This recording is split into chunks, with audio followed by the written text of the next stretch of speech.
Okay, welcome. Today we're going to start the kind of a third portion of our course. So in the first we looked at the history of economics, and then we looked at Catholic social teaching through some of the major encyclicals on the question. Today we're going to start looking at how these ideas conflict with the more or less standard view of economics and how it brings the church into tension with standard economic theory. Okay, so let's start then. And what I'll do is we'll have Catholic social teaching on one side and neoclassical economics on the other side. Now, obviously, neoclassicism is not the whole of economics, but it is the standard theory. It is the one that you'll most commonly see, that and the Austrian theory, and they're actually very, very close. Okay, so we have the church on one side and the economists on the other. Where do we come into conflict? Well, let's start with this issue. Does the economy have a telos? Well, for Catholic social teaching, yes, it does. And that telos is the material provisioning of society, which is necessary to virtue and salvation. And it's necessary for the attainment of both our temporal and ultimate happiness. So values, then, are part and parcel of economics. Well, the economists tend to disagree. They say the economy is morally neutral. It has no inherent purpose, because having a telos would be incompatible with it being a science. After all, we don't ask what the moral telos of chemistry is. Well, the same should be true with economics, they say. So it must be value-free. All right, the next issue. Work as human. Work is both natural and spiritual. It has both dimensions. And it is transitive and intransitive. It transitions out into the world to change the world, but it also stays with us. And so as we're building the world, we're sort of also building ourselves. And it's necessary and free. So it has elements that are necessary. Obviously, we must work to live, but there should be freedom in the kind of work we do and choices we can make. Well, in economics, work is just another commodity. It has no special status. It's governed mathematically. So commodifying labor, in fact, along with commodifying land, was seen as the key to making economics a science. And so there's really no need to delve into the nature of work. Well, next.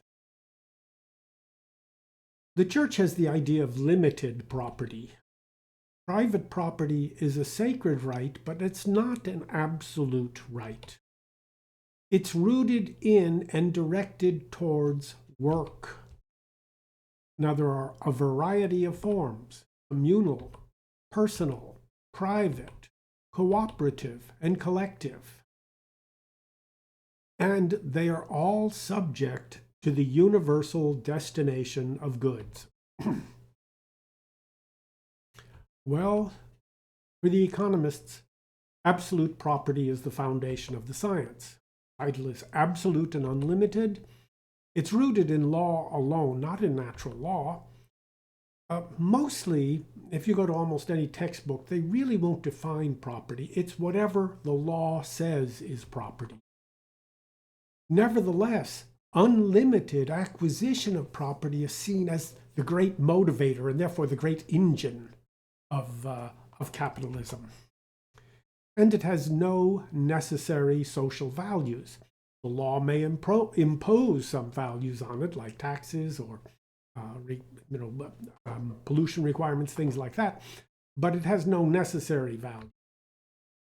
And the entire discussion has been flattened to just two kinds of property, private versus collective property. All right, the next issue, the priority of labor. Now, capital, all capital, is always the result of prior labor. And hence, capital is legitimate to the extent that it enables useful work. Well, capitalism is, as the name implies, about the priority of capital. Capital is given primary status and prestige.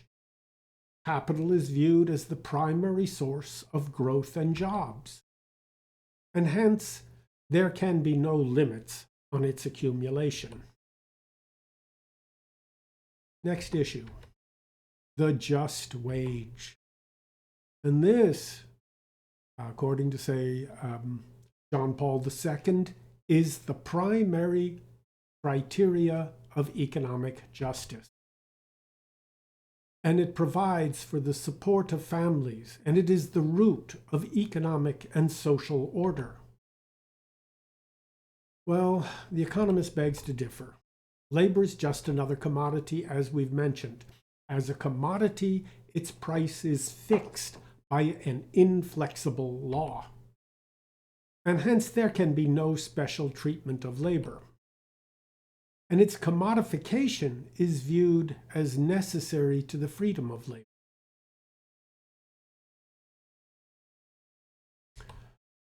Right, subsidiarity, the vertical dimension of society. Now, in this vertical world, the family is the basic social and economic unit. And all higher levels must serve a lower level. That's the only reason to have a hierarchy, have higher levels. And the higher levels may interfere with the lower only when necessary and for as long as necessary. Now, there is kind of a similar rule in economics called limited government, but it's rooted in the individual. The individual is the only basis of society. Government is collective will, that is democracy. But it proves difficult to limit democracy, to limit the collective will if you're just dealing with individuals. That if families and communities and associations, if these don't have their role, then limited government tends to be very, very elusive. Well, it was felt that democratic excess could be tamed by limiting government power. But in fact, historically, power tends to concentrate at higher and higher levels.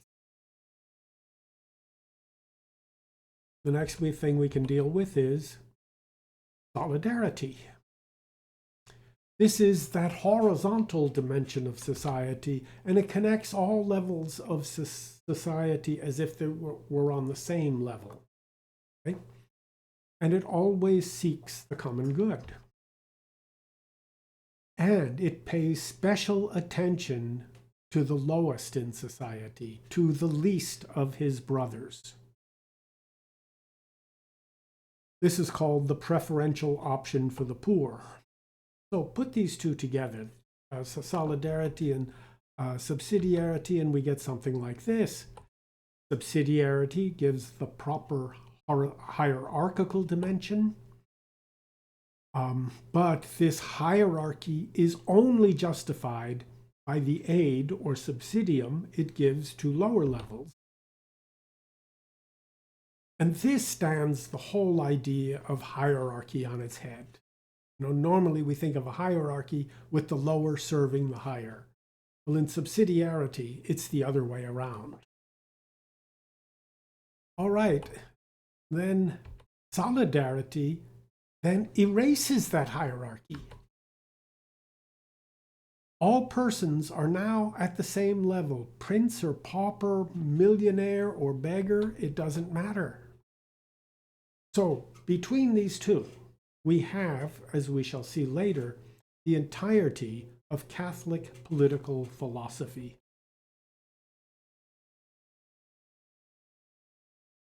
Well, economics is totally rooted in individualism. Each person seeks only their private interests, and the common good is merely arithmetic. It's merely the summation of all of these individual wants. And values therefore are private, so they cannot enter the science, and we cannot speak of a common good, only of the summation of individual wants. All right, gratuitousness. Beneath the logic of exchange, there remains the logic of the gift. All production begins with the gift of nature. Production combines the gifts of nature, that is, the gifts of God, with the gift of self. An exchange funds the gift, but the gift is not reducible to the exchange. There is always something more in an exchange. Technically, this is called use value and exchange value, but we'll get to that later. So, alongside the logic of exchange, there must be the logic of the gift. And the gift must be recognized and honored in gratitude. Well, this is just unintelligible to economics. Everything is governed by the law of exchange. A free market exchange, absent force or fraud, would extinguish all claims. Discussing the gift nature of the exchange brings in unwanted questions of motives. Such questions must remain private and even ineffable. So proper pricing, it is thought, protects even the gifts of nature. So we can solve the, for example, the ecological problem just by proper pricing.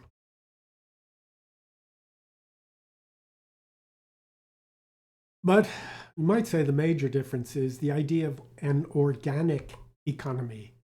Every person is part of a concrete political and social reality, and his or her economic condition can never be divorced from these political and social realities. Hence, economics can never just stand apart.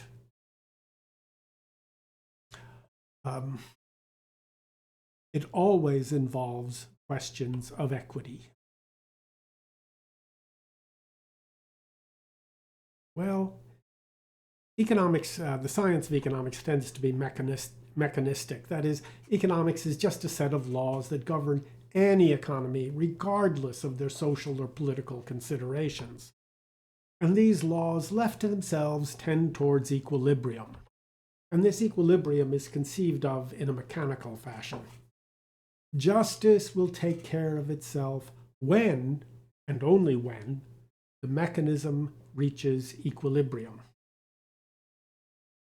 But this will only happen if they are in fact independent of any political interference. So, interference with these laws is always misguided at best. All right. Now, John Paul II summed up the differences between them as the differences between economism and personalism. So looking at personalism, all social systems, be they political or economic, must be built on a proper understanding of the human person. Now, this person is always a being in relationship. Never an isolated individual. The person is the source and end of all social and economic values. Now, this contrasts with economism. Economic order depends on the liberty of each person to pursue their own private ends. Liberty, in economic terms has no positive content. It merely means the freedom to pursue one's self-interest. And by each person seeking their own gain, it is believed, then society itself will gain. So the economy is just a mechanism for transforming private gain into public benefits. And each person is just a cog in this machine. All right, so that's sort of the outline of the differences between the church's view and the economist's view. Of course, this isn't all economists, but we're taking neoclassical economics to stand for the most economists. But I want to look at that in a little bit more detail. And here, to do something, so I'm not, there we go, I'm back in the picture.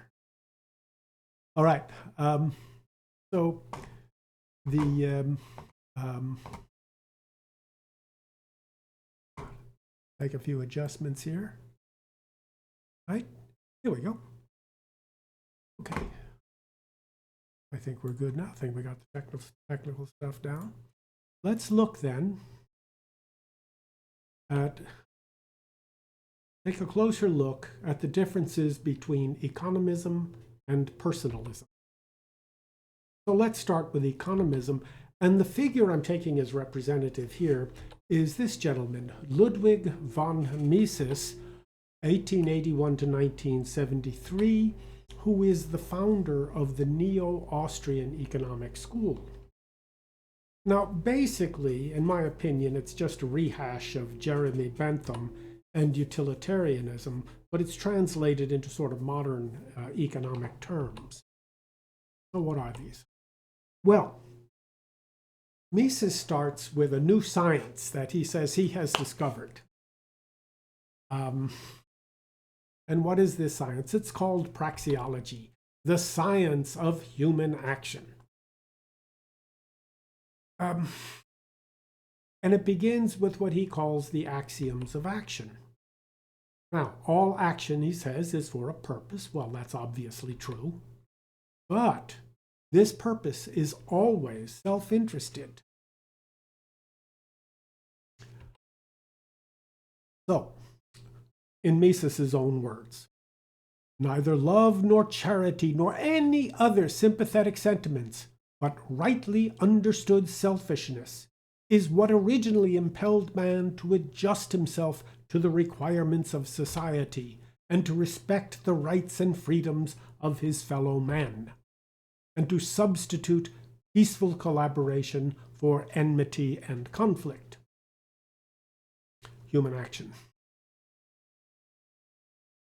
Every action is to be qualified as selfish. The man who gives alms to hungry children does it either because he values his own satisfaction expected from this gift higher than any other satisfaction he could buy by spending this amount of money, or because he hopes to be rewarded in the beyond. Human Action, page 735. Okay, so that praxeology gives us the economist's view of the human person. Now, Mises says this is intuitively obvious. It has the same status as logic or mathematics. Hence, it is not subject to dispute. All right, his great treatise in which he outlines these theories is called Human Action. But what is more interesting is the subtitle, A Treatise on Economics. Well, without even opening the book, you sort of know his conclusion just from the title. All human action is economic and can be explained by economics. Or one Austrian puts it this way: all social phenomena emerge from the actions and interactions of individuals who are choosing in response to expected additional benefits to themselves. Peter Heine. Now, I pulled this quotation out from the textbook on economics that they used to use here at the University of Dallas. The economics department was much more Austrian than it is today.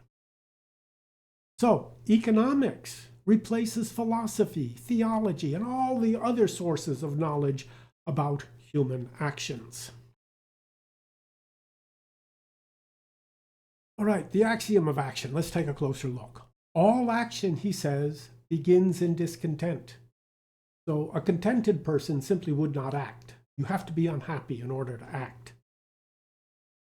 So it proceeds through the evaluation of means, and the end is always the removal of some discontent. Now, this is atheistic because from these premises, Mises concluded that God could not exist because God could not be discontented. And if there was anything that happening that displeased God, God would just change it, and that would be that. So really, for Mises, you couldn't really have a God and an imperfect world, for example. Most of the major Austrians like Rothbard or von Hayek tend to be agnostic rather than atheistic. Okay, methodological individualism. Well, remember, you only have individual actions. So, all social phenomenon arises from individuals acting in their own self-interest. So, as Margaret Thatcher, who is a follower of von Hayek, said, there is no such thing as society. Society is just an epiphenomenon. It's just an illusion that you see when you see the actions of all the individuals interacting with each other. Or as von Mises himself put it, the hangman, not the state, executes a criminal. Well, I mean, it is quite true that you only see individual actions, but you cannot understand the action of the hangman without understanding the political, juridical, social forces, etc., that created it. All right, self-interest. What does he mean? All actions, he says, are selfish. So neither love nor charity, but rightly understood selfishness is what motivates man. But this self-interest is subjective and undefined. Now remember, we looked at this problem when we looked at Jeremy Bentham. The self-interest is inexplicable because it's individual, it's subjective. So you cannot delve into the will. It's just a given. Hence, there can be no standard of right and wrong. Any such standard would merely be sentimental, would merely be your attempt to force your standards of right and wrong on other people. Liberty. Now, the theory claims that it has no ethical values, but in fact, it has one, the idea of liberty. But it's a liberty that's defined negatively. It merely means the absence of coercion. So liberty is whatever happens when you are not forced to do something or not forced to do anything. However, coercion is undefined. Okay? Are you being coerced when you have to work to make a living? Are you being coerced when a few people own the means of production and you must work at whatever rates they say? Is that coercion? Well, no. It seems to, and they do not address the question directly, but by coercion they only mean either physical violence or government regulation. Really, you have to ask, Is that liberty or is it license?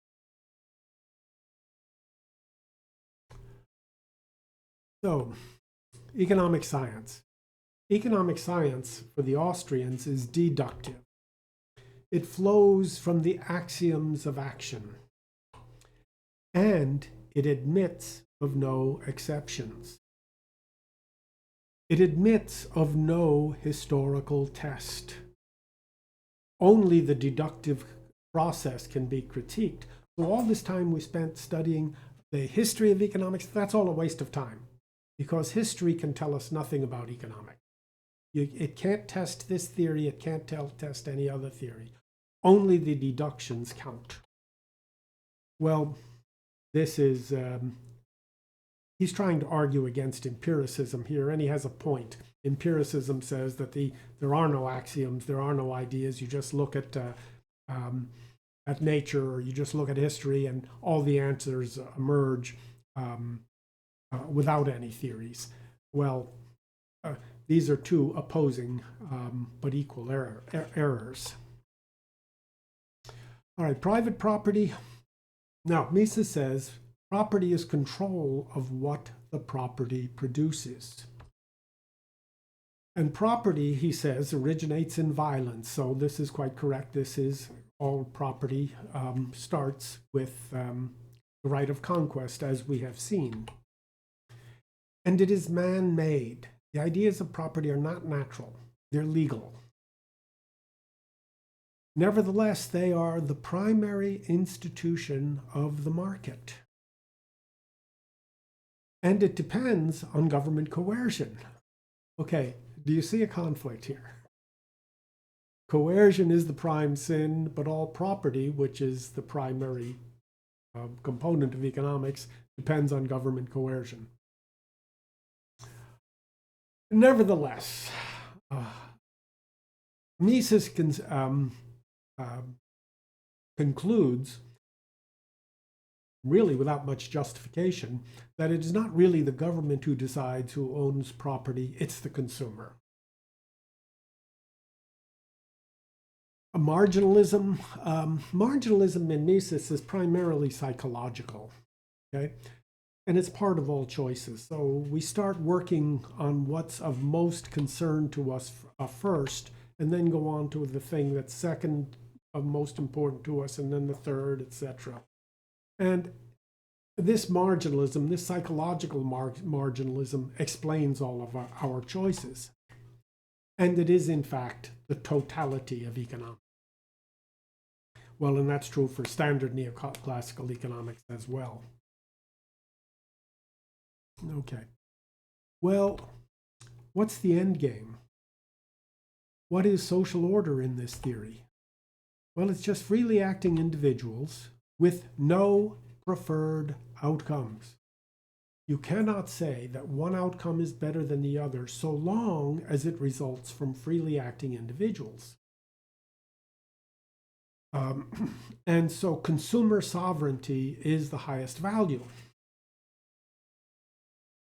This is really just a restatement of the greatest good for the greatest number. But it leaves the good undefined. All right, let's contrast this with personalism. Now, this was brought into Catholic social teaching by Pope John Paul II with what he calls the personalistic norm. We'll talk about that in a minute. It is rooted in love and responsibility. And then it was extended by Benedict XVI in the gift of self and gratitude, okay, as an economic quantity. The whole theory is rooted in Kierkegaard, for those of you who followed German Romantic philosophy, and expanded by Emmanuel Mounier, Gabriel Marcel, Jacques Maritain, and Hans-Urs von Balthasar. It starts with a consideration of what the human person is. Now, this human person is called into being by the family. and given various gifts by the family. The gift of love, the gift of food, clothing, shelter, education, etc. This human person never stops being part of a family in some way. The human person is always a being in relationship. And it relies very, very much on the Trinitarian analogy. So the persons of the Trinity are beings in relationship. Their names name a relationship. Father, Son, and Spirit, which is the spirit of the love between the Father and So personhood in the Trinity is relational, and personhood in the human person is relational. So, now unlike God, we don't create ourselves, but we are the co-creators of our own personalities. All right, the person in the individual. The individual is an instantiation of a species. The person, however, is different. Each of you, each of us, is unique and unrepeatable.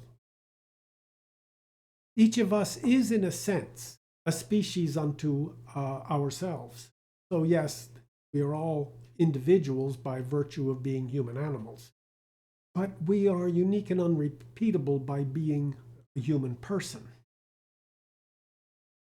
So this person includes but transcends the idea of the individual. And it's important not to confuse these two terms. They're not interchangeable. Okay, self-respect. Well, this is sort of the counterpoint to self-interest. It obviously includes self-interest, but it transcends it. Every self-respecting person takes care of himself, his family, his community, his nation. So it transcends mere self-interest as, what I want. And it includes higher order needs. The self-respecting person takes nothing that is not due to him or her, and always acts towards the common good. All right, utility and love. As we've pointed out, utilitarianism makes no attempt to explain utility. That's just individual, ineffable, it's just whatever the person desires.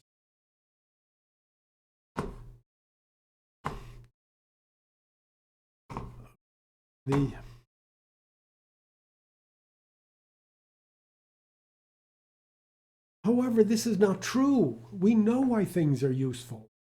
Things are useful to us because they are loved. We buy the CD or the MP3 because we love the music. We buy her flowers because we love the girl. We buy lunch because we love ourselves.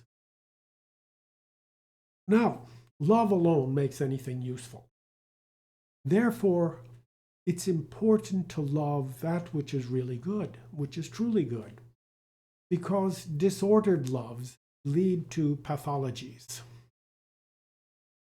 So, it is important that the good be loved. All right, the gift of self. We develop ourselves by making a gift of ourselves. This is a practical principle. It's not mere platitude. It's not mere idealism. Even commercial exchange must embody a gift. So, work is also a gift. Obviously, you must be paid, but it's also your gift of yourself to the enterprise. Now, the human person, this gift, is the source of business growth. It uses capital, but it's the person that uses capital. It's the person that is the source of growth. Well, there's an example from Microsoft when they tried to They figure all programming is just another commodity, and instead of using full-time programmers, they tried to just hire temps to do all their programming. Well, it was a disaster. The company, which had been the technology company, all of a sudden found that it couldn't compete. So it was overtaken in one market after another, but in search engines by Google. Microsoft actually had the first telephone operating system. Anybody here used a Microsoft phone? I don't think so. They had the first tablet operating system. But using temporary help, treating labor as a commodity, they couldn't bring these things to market. So the personalistic norm, it all comes down to this. The person is the kind of good which cannot be treated as an object of use, and as such a means to an end. The only proper and adequate attitude towards the person is love. This is the first principle of personalism. Persons are not to be used, but to be respected and loved. Well, think about the example I just gave of Microsoft hiring temporary workers, and they had this orange badge, and they had a different dash number in their email accounts, so they were called the orange badge dash trash. Well, they were just treated as commodities, you see.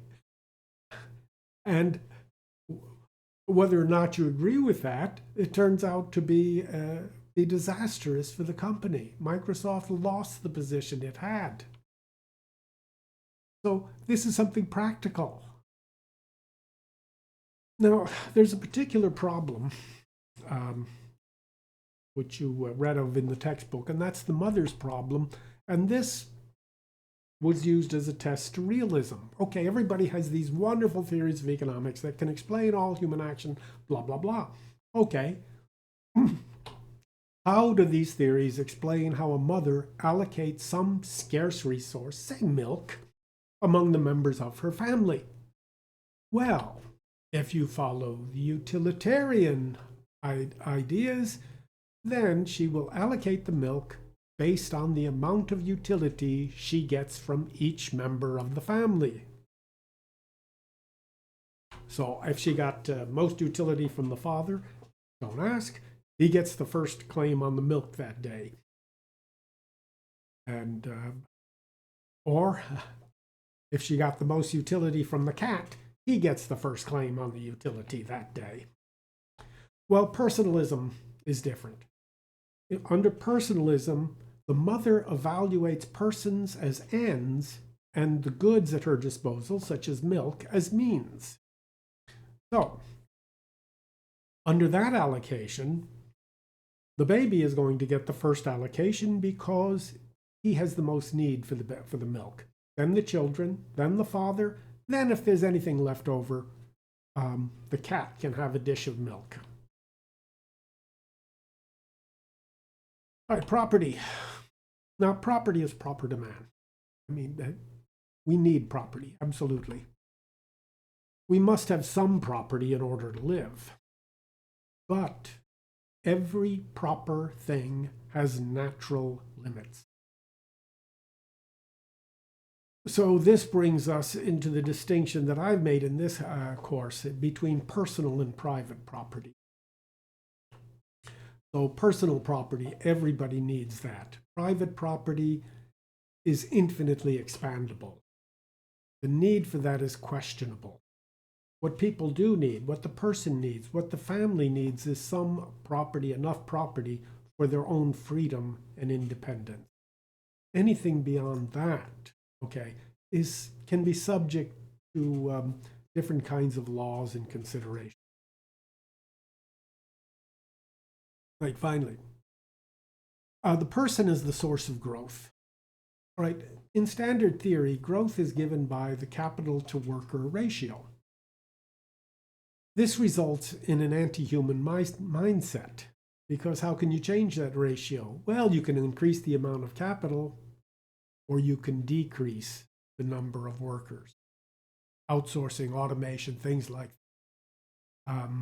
And then you can handle the rest of the problem with abortion and birth control. But this is wrong. Growth is explained by persons, not by capital. Persons need capital, but that capital is meaningless if it's not used by persons. And this person is always the product of a family and of the systems that support the family. This leads to the idea of the economics stork. The odd thing about modern economics is that the family is not part of the theory, not at all. So factories where they produce, cars or phones or electronic chips or whatever it might be, that's part of the theory. But this factory where the worker is produced never enters into the theory, never. So it treats the workers, as one writer put it, it treats workers as if they are just brought by a big economic stork, and there's no reason to explain their existence. So just wages. Labor as a commodity violates the personalistic norm. Now, as quantity, labor is just a commodity, but as quality, it is something personal. It is this person's work. It is that person's contribution. It is our community which makes products.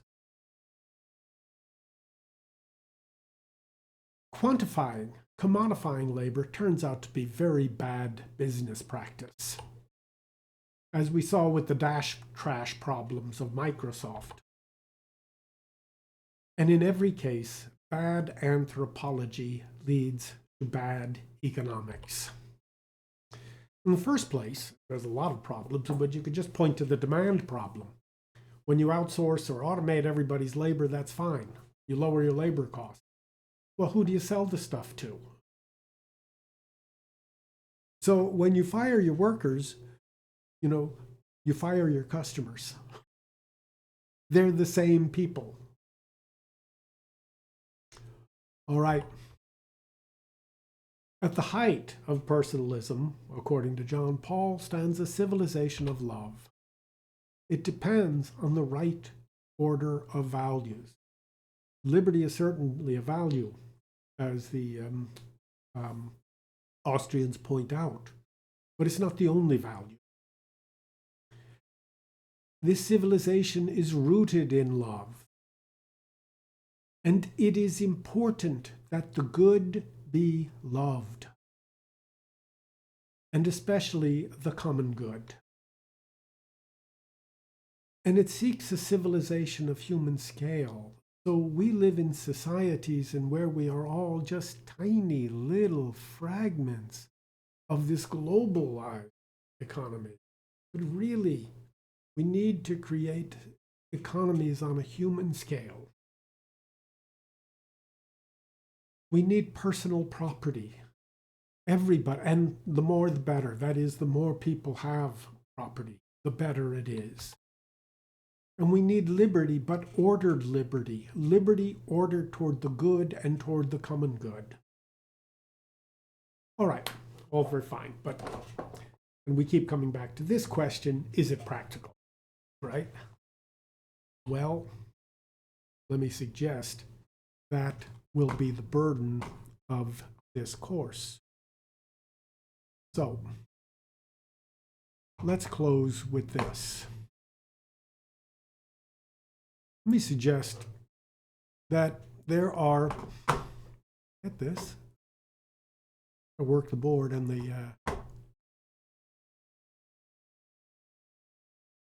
and do the lecture at the same time. So there are two fundamental questions which will condition all other answers you give. So you kind of have to make up your mind about these two questions. and they'll sort of be the basis of your answer for every other question. So the first question has to do with the person, the human person. Is this human person an autonomous individual or a relational person? The second question is, what is the telos of an economy?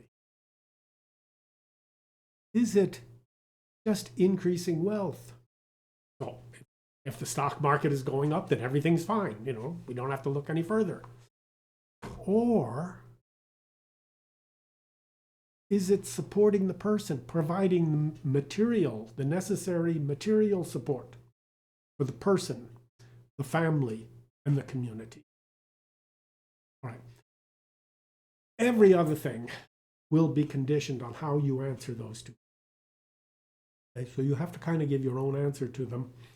And then whatever emerges from that will sort of determine how you answer all other economic, political, and social questions.